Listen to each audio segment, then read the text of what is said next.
Las opiniones vertidas en este podcast son de exclusiva responsabilidad de quienes las emiten y no representan necesariamente el pensamiento del canal.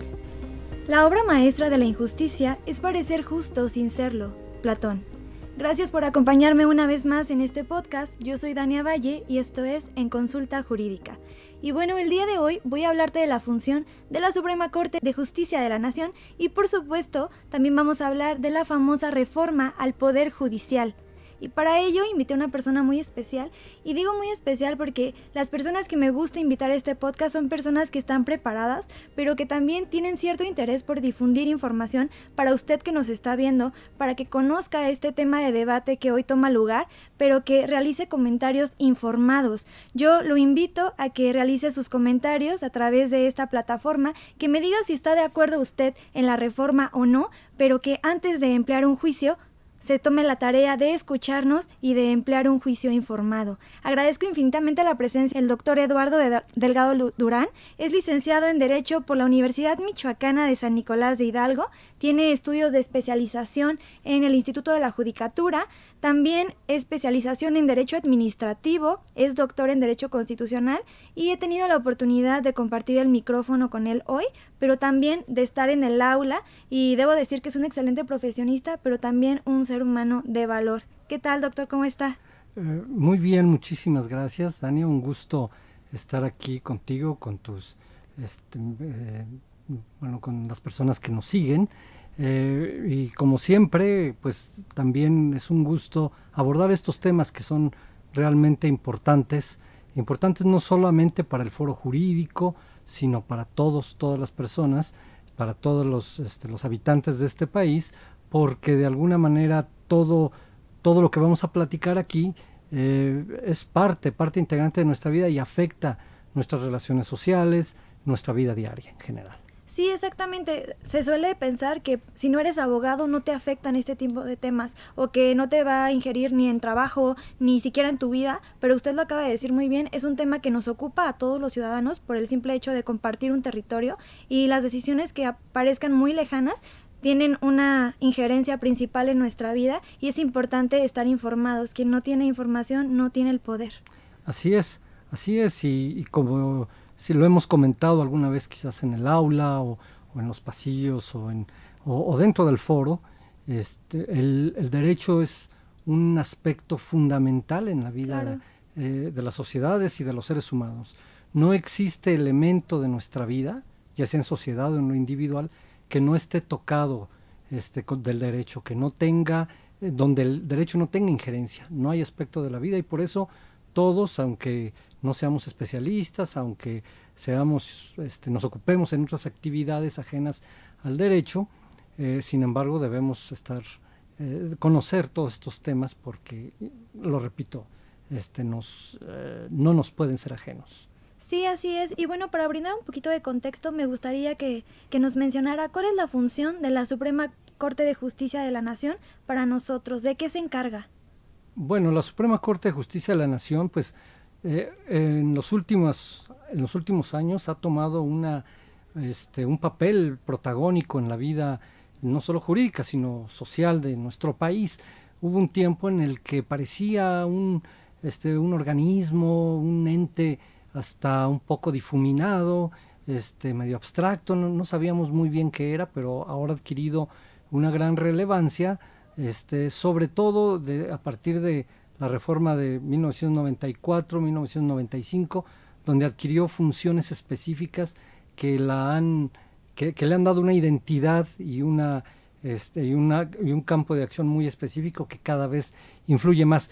Bueno, la Suprema Corte, para empezar, vamos a tratar de ubicarla dentro de nuestro sistema jurídico y nuestro sistema político. Uh-huh. Todos sabemos que, bueno, el ejercicio del poder en nuestro país se despliega a través de tres órdenes fundamentales, de tres poderes llamados así: el poder ejecutivo, el legislativo y el judicial. El poder judicial es uno de los poderes que constituyen nuestro sistema constitucional y jurídico, y la Suprema Corte se ubica dentro de este poder. Okay. En este poder se ubica yo me atrevería a decir bajo una doble cara, como cabeza del Poder Judicial, que más adelante platicaremos qué es el Poder Judicial, Sí, claro. pero también de una forma muy singular como un tribunal constitucional. También explicaremos en qué consiste. La función esencial de la Suprema Corte es resolver juicios muy concretos, a través de los cuales se busca proteger, salvaguardar derechos humanos a través de un procedimiento, de un juicio muy especial que muchos hemos escuchado, que se llama juicio de amparo. Okay. También una de sus funciones es mantener la regularidad constitucional de las normas, pues mediante también el conocimiento y resolución de cierto tipo de juicios de amparo que los abogados conocemos como amparo contra normas generales o amparo contra leyes. Y también, de manera muy importante, una de sus funciones es mantener el orden constitucional y el federalismo en México, es decir, el equilibrio entre los poderes, sí, a través de ciertos procedimientos especiales, que los menciono ahorita muy rápido, que son las controversias constitucionales, y bueno, tiene una función, le llamamos nosotros jurisdiccional, okay, que en términos llanos significa impartir justicia. Esa es la función esencial de la Corte. Dentro hay toda una gama de competencias y la Corte es la cúspide, es el más alto tribunal del país. Es decir, nosotros podemos iniciar una controversia, un juicio a través de ciertas instancias y bajo ciertas características y ciertas condiciones que establece la ley, hay asuntos que solo puede resolver la Corte en última instancia. Sería muy largo ir mencionando cada uno de ellos y desglosándolos, sí, claro, pero en general la Corte es la cúspide del Poder Judicial, es decir, de todos los tribunales, de todos los jueces, es el máximo juez del país. Perfecto, doctor. Y bueno, en la Suprema Corte se tiene la idea que hay magistrados, pero creo que más bien se trata de los ministros, ¿no? ¿Qué realizan los ministros? ¿Cuál es su función? Efectivamente, la Suprema Corte está integrada, ahorita lo comentaremos, por 11 ministros. Okay. Hay en algunos otros países se les suele dar el nombre de magistrados, pero en el nuestro, por disposición expresa de la Constitución y por una tradición constitucionalista ya añeja, se les da un nombre especial, se les conoce como ministros. Los ministros tienen una función esencial que es de orden jurisdiccional, es decir, de dictar justicia, de resolver casos de acuerdo a lo que establece la ley. Para poder realizar esta función jurisdiccional tiene dos ámbitos de actividad importante. Uno es interpretar las normas, interpretarlas y aplicarlas a ciertos casos concretos. Okay. Por lo tanto, los ministros, su función diaria es estudiar, discutir y votar los asuntos que se ponen a su consideración y de acuerdo a las reglas de la competencia. Cada uno de estos asuntos ha sido asignado a un ministro concreto cuando llega a la Corte, que generalmente se le conoce como ponente.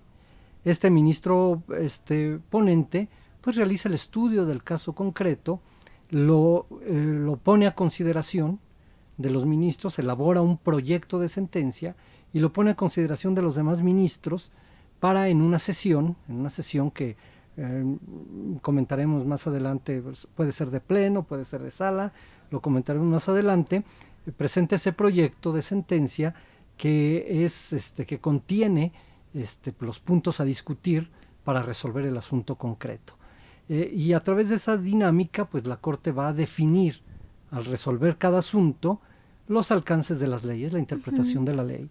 Va a pronunciarse respecto de temas muy generales como los derechos humanos, la regularidad constitucional y el orden constitucional que mencionamos. Perfecto, es una responsabilidad muy grande ser ministro. Así es. Y la verdad es que considero que debe ser además de una responsabilidad muy grande, también debe ser un nivel alto al cual llegar y que tiene que conllevar una trayectoria profesional amplia. Así es. ¿Quiénes están capacitados para ser ministros o ministras? Porque también ya hay ministras mujeres. Así es. Sí, la Constitución, nuestra Constitución y hay una ley especial que se llama la Ley Orgánica, que se encarga pues de establecer las normas, las reglas de organización del Poder Judicial y de la Corte, establecen quiénes pueden ser ministros.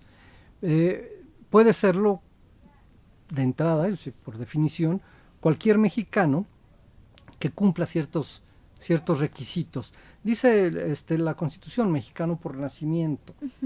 Finalmente debe ser alguien que cuente con la nacionalidad mexicana por haber nacido dentro del territorio, pero que además cumpla con ciertas condiciones establecidas en la ley.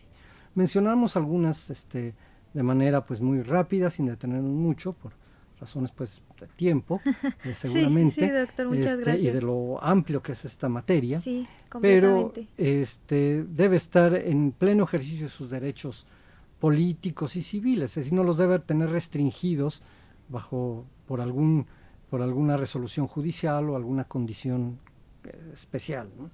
Debe tener por lo menos 35 años de edad cumplidos el día de su designación. Okay.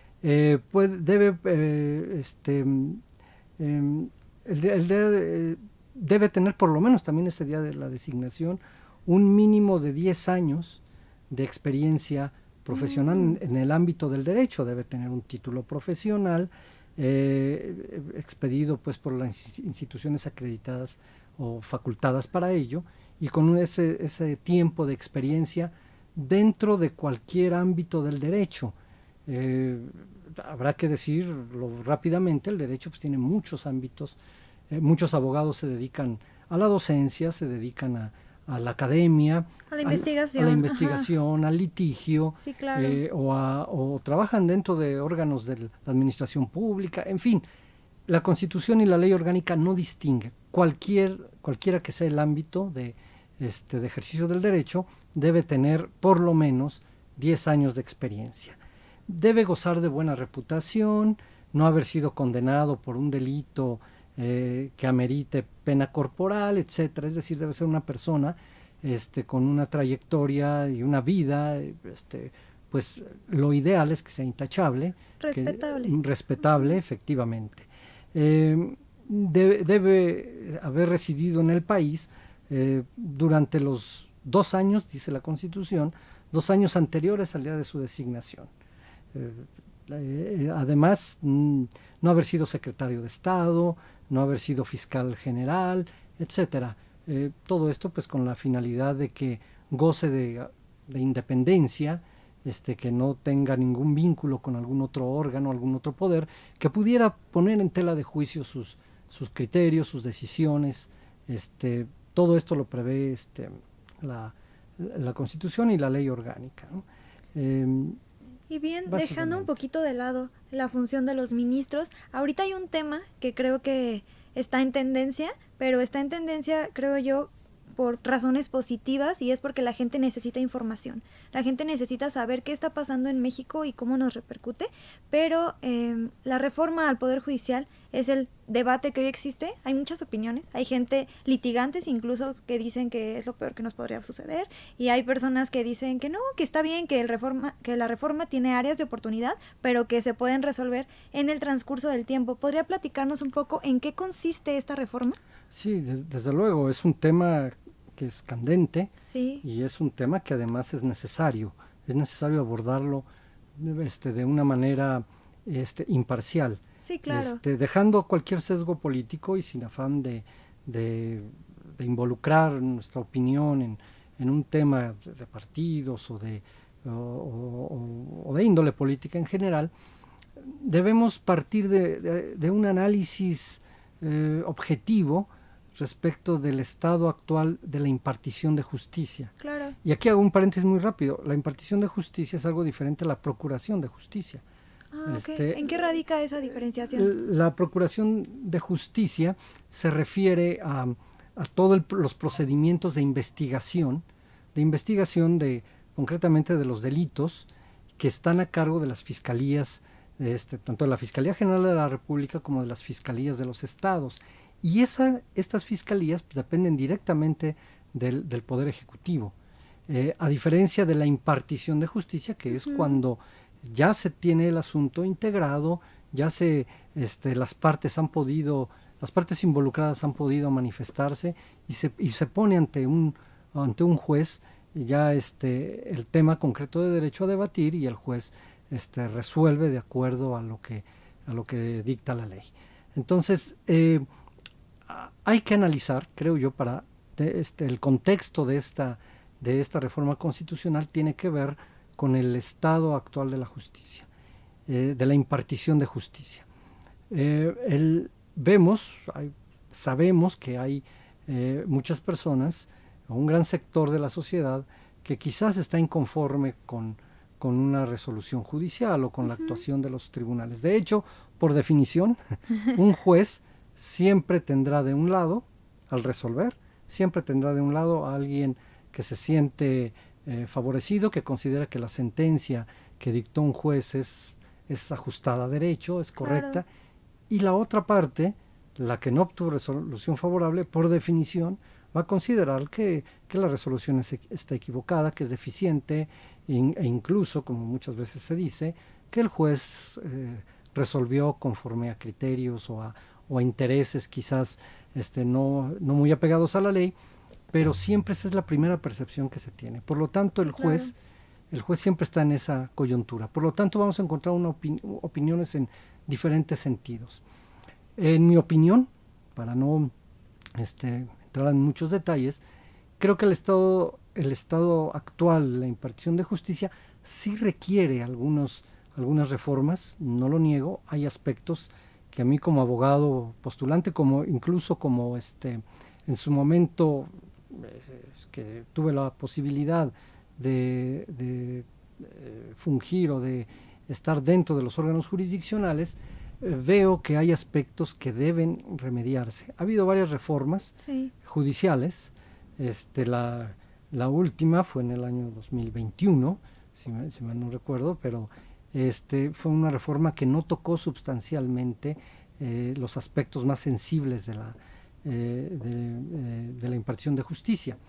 Entonces, la reforma actual se basa en 2 o 3 argumentos centrales o pilares centrales. Uno buscan la necesidad de democratizar al poder judicial. Sí, y creo que es el tema que genera mayor controversia, o lo que dicen efectivamente, más. Y buscan democratizarlo porque consideran que hay altos grados de corrupción. Claro. Aunque, permítame decirlo, ¿no?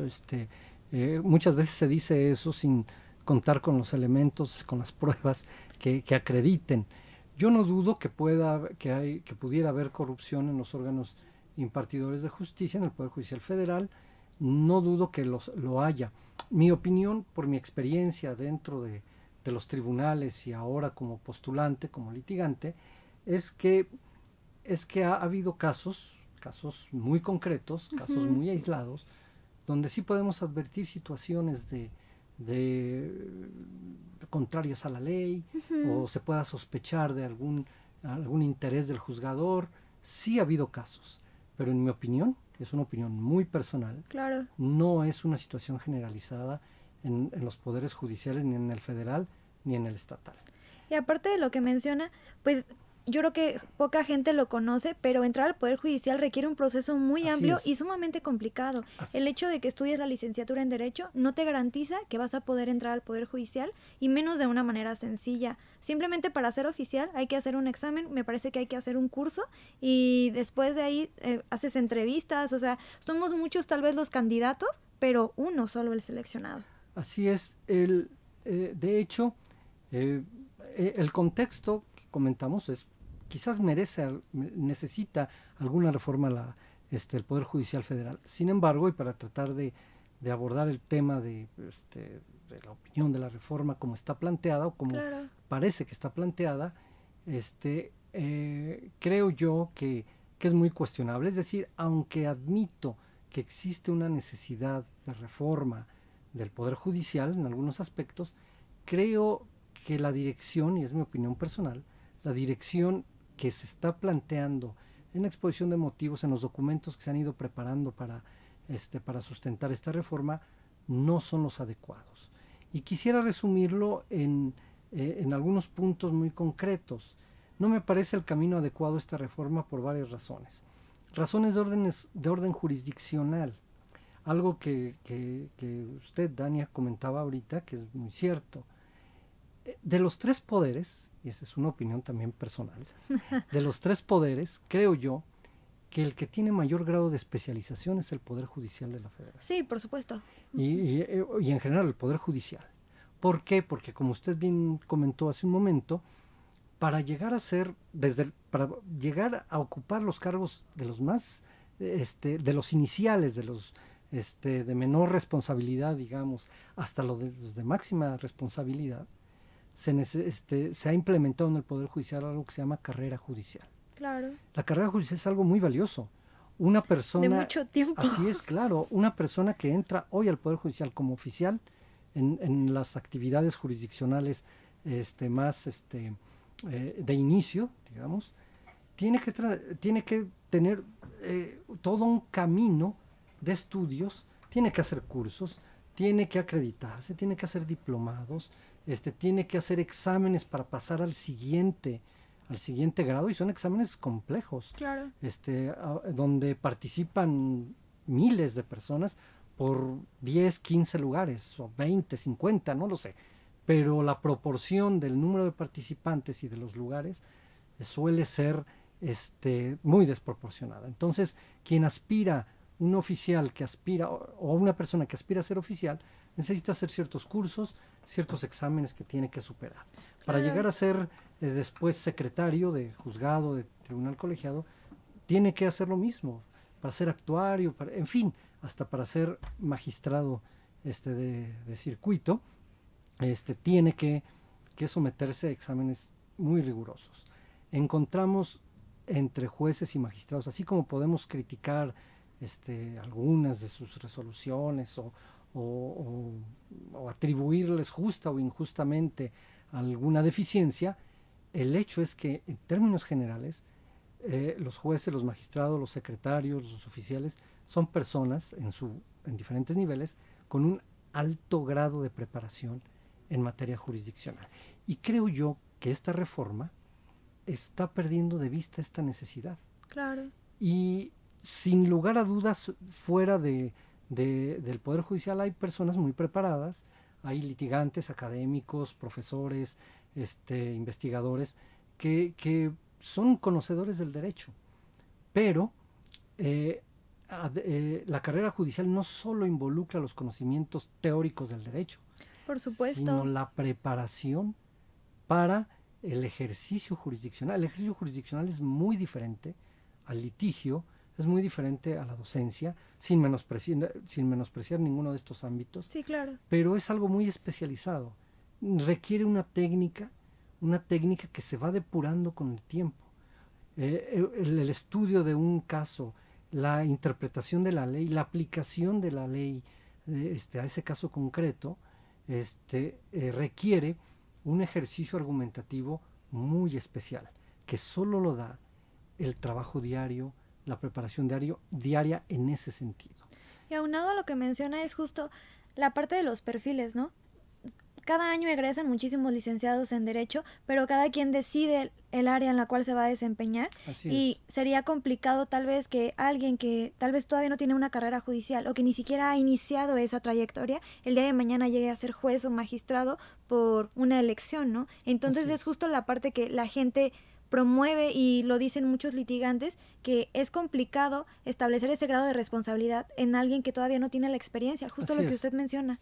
Ese es uno de los temas, uno de los riesgos de orden jurisdiccional que también advierto.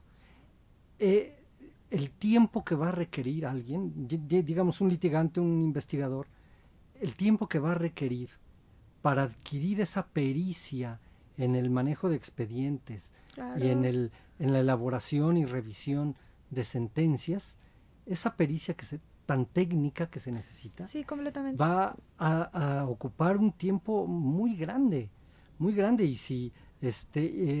y si tomamos en cuenta que actualmente hay mucho rezago, es cierto, pero por las enormes cargas de trabajo que tienen los tribunales, ese rezago se va a volver cada vez mayor. Sí. Entonces yo veo un gran peligro en ese aspecto. Se perdería ese grado de especialización de entrada. Insisto, no solamente en el conocimiento teórico del derecho, que muchos que seguramente, si se da esta reforma en esos términos, que concursarán y ocuparán un lugar a través del voto popular, llegarán con conocimientos, no lo dudo, Claro. con conocimientos teóricos, pero todo, insisto, este ejercicio, este expertise, como dicen, como lo mencionan las empresas privadas, van a necesitar años en adquirirlo. Y perdón si no quiero abusar del tiempo, pero a mí me tocó ver en alguna ocasión un ejercicio, quizás que era solamente para probar, sin ninguna otra intención. Algún amigo magistrado me platicaba hace tiempo que con un amigo litigante, que tenían esta discusión de si era difícil o no hacer una sentencia de amparo, por ejemplo, se pusieron a prueba, y al azar tomó un expediente y se lo prestó para que lo estudiara, y le dijo: hazme un proyecto. Tuvo que reconocer el litigante, Claro. que no era, a pesar de que era un buen litigante y sabía derecho, pero la técnica de elaboración de una sentencia no se aprende en los libros, no se aprende es diferente al ejercicio del foro, y por lo tanto, insisto, ese aspecto es fundamental. Eso es lo que le da, esa es una de las fortalezas del Poder Judicial. Sí. Ese grado de especialización que seguramente, que no puedo decir seguramente, pero que probablemente se pueda perder de acuerdo a los términos en que está planteada esta reforma. Eso desde el punto de vista jurisdiccional. Yo también veo un grave riesgo de que se pierdan los tres pilares de la impartición de justicia, Claro. que son la independencia, la autonomía y la objetividad. Quizás la objetividad como principal pilar. Porque de acuerdo a nuestro sistema de elección popular, se genera un compromiso entre el elector y el elegido, el candidato a ocupar cierto cargo. Por razones jurídicas y naturales se genera un compromiso que el Poder Judicial no puede tener. Sí, y aparte el hecho de que sea tal vez una decisión que esté sujeta a la democracia implica también pues ejercer de otra manera, como Así usted dice, perder la objetividad y el punto del Poder Judicial, y por la responsabilidad que ellos tienen, es impartir decisiones que sean completamente objetivas y Así que no es. intenten buscar dar la razón a nadie que no sea la ley. Así es, efectivamente, el día de mañana no estamos desde luego imaginando, pero no podría escaparse a nuestra imaginación que llegara un elector con el juez y le dijera: debes fallar a mi favor, porque yo voté por ti. Sí, sería algo que podría pasar, tal vez ser. nos da risa ahorita, pero Así es algo es. que puede llegar a suceder en un contexto no muy lejano. Así es, porque la dinámica de la elección popular va en esa línea. Sí. Si yo voto por un diputado, por un presidente de la República, por un senador, me ha generado un derecho constitucional, claro, para reclamarle, para pedirle, para exigirle cuentas, por supuesto, etcétera. Quizás aquí incluso hay un contexto histórico que quizás no viene ahorita mucho al caso, pero originalmente cuando en la teoría de la división de poderes, en la doctrina francesa, se planteó la posición del Poder Judicial, los grandes teóricos llegaron a la conclusión de que los poderes representaban a ciertos estamentos o a ciertos grupos sociales, y cuando se preguntaban a quién representa el Poder Judicial, llegaron a la conclusión de que a nadie, de que no podía representar a nadie, ni a la nobleza, claro, ni al pueblo, no puede representarlo. ¿Por qué? Porque su compromiso es la ley. Y la ley es para todos, sin excepción. sí, por supuesto. Ejemplo, no puede ser materia de voto. Eso por un lado. En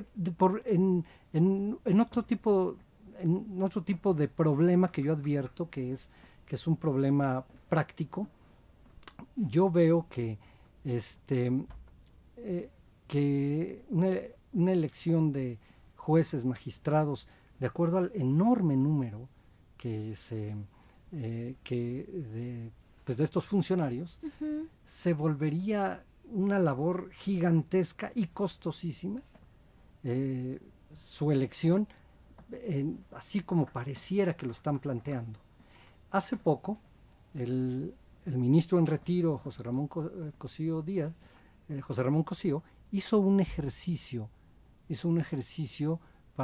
de números para decir cómo sería una elección. Y tomó como ejemplo el primer circuito y otro circuito más pequeño, como me parece que el de Nayarit, solo como ejemplos, y señaló, en el primer circuito hay tantos jueces de distrito, hay tantos magistrados, hizo ahí una serie de sumas, de operaciones aritméticas, y llegó a la conclusión que el día de la elección, cada elector iba a necesitar alrededor de casi 580 boletas Ujú. para ir votando de acuerdo al juzgado primero de distrito en materia administrativa, etcétera, ¿no? Sí, es complicado establecer elecciones para puestos que ya estamos acostumbrados a ejercerlo con cierto periodo, con cierta constancia. Ahora imagine del Poder Judicial. Y comentó lo práctico, fue describiendo todo el proceso de ver la boleta, tachar la boleta, doblarla e irla a poner en cada urna. Entonces iba a ser una labor monstruosa, gigantesca. Sí, claro. En la Ciudad de México, el primer circuito, pues llegar y tener que votar a través de casi 580 boletas era terrible. Y además el gasto el que significaría esto. Sí, un punto importante a tomar en cuenta. ¿Pero esta decisión ya es un hecho, doctor? O sea, ¿ya es algo que se va a realizar o se va a poner, pues ahora sí que a consenso, o se va a realizar una elección para ver si se aprueba o no? ¿En qué panorama estamos? Estamos todavía en una situación yo me atrevería a decir, de futurible. Okay. Es decir, contamos ahorita con información respecto de cuál es el plan, cuál sería un poco la exposición de motivos, donde se explicara pues las razones de la reforma y la mecánica para realizarlo. No tenemos todavía reglas claras, estamos partiendo de supuestos por las noticias que nos llegan, por las declaraciones de quienes promueven esta reforma y de quienes también están en contra de la reforma. Esos son los elementos que todavía tenemos. Quizás no podemos hacer un juicio tan objetivo. Sin embargo, pues las elecciones que al parecer están colocando al partido en el poder con una mayoría, al partido en el poder y sus aliados con una mayoría calificada, eso les permitiría plantear una reforma ¿cómo llamarla? Pues una reforma en los términos en que ellos quisieran. Desde luego, yo también quiero apostar, y lo digo con honestidad, quiero apostar por la objetividad, la razonabilidad de nuestros diputados, senadores, claro, que van a votar esta reforma. Existe la posibilidad de que la aprueben en los términos en que vengan, y si vienen en estos términos, estos y otros muchos puntos habría que señalar como problemas graves. Como si esto es así, se obtiene esa mayoría calificada, pues se podrá aprobar. Desde luego, ahí hay un tema que habría que analizar con detenimiento, porque de acuerdo a nuestro sistema constitucional, una norma aprobada, aunque sea por mayoría calificada, una norma puede ser, bueno, habría que analizarlo. Claro. Una reforma constitucional, si se da en esos términos de mayoría calificada, técnicamente ya no puede ser revisada por la Corte. Es una reforma constitucional. Sabemos que la Corte puede estudiar el proceso, el procedimiento el procedimiento legislativo por el que llegó a emitirse una norma, pero todavía se discute a nivel teórico si es posible, a través de la acción de inconstitucionalidad, por ejemplo, plantear el contenido sustancial de una reforma constitucional. Claro. Aún no, hay opiniones en un sentido, pero tal como está redactada nuestra Constitución y nuestra ley reglamentaria, no sería posible. Pero, como evidentemente habrá también reformas a leyes secundarias, esas leyes secundarias que harán operativa la reforma constitucional, o que tienden a hacer operativa la reforma constitucional, sí pueden ser impugnadas a través de acciones de inconstitucionalidad. Perfecto. Y la Corte ahí podría revisar si esas normas secundarias son acordes o no con la Constitución. O sea, todavía habría un segundo momento. Hay un camino por recorrer todavía. Así es. Perfecto. Efectivamente. Sin embargo, pues entiendo, por lo que percibo yo en el ambiente jurídico y político, que muchas de estas reformas pues corren más por la línea política que jurídica, pero yo creo que aquí la Corte todavía tendría que tendría algo que decir, porque perfecto, aunque la reforma constitucional la cambie a través de la impugnación de normas secundarias, podría atenuar los efectos, el impacto. Aún tenemos, como usted bien dice, un camino que andar.